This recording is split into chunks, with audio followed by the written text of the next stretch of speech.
Let's divide 266 Trick or Treat edition. Hey super math stars!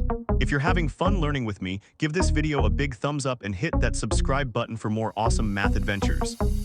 Alrighty, let's dive into our first step. We're going to use the first digit of 266, which is 2. Look at that, it's our lucky number.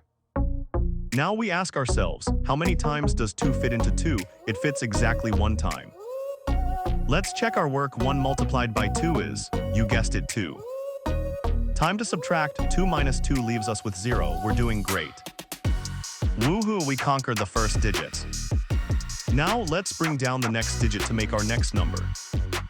Okay team, let's move on to step 2. We bring down the next digit from 266, which is 6. Now we have 6 to work with.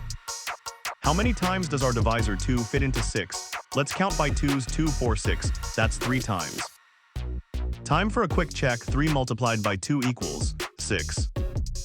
Let's subtract. 6 minus 6 equals 0. Perfect. You're doing an awesome job. Keep that positive energy going. We're almost there, just 1 more digit to go. Last step everyone, we're on the home stretch.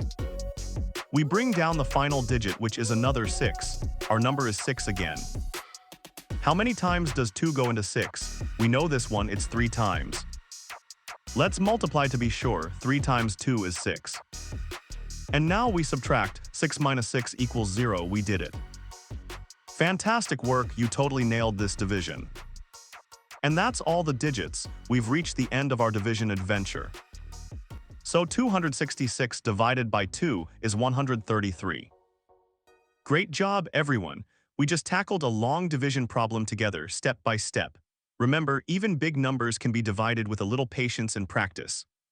You all did amazing. Keep practicing and you'll be long division pros in no time. See you in the next video.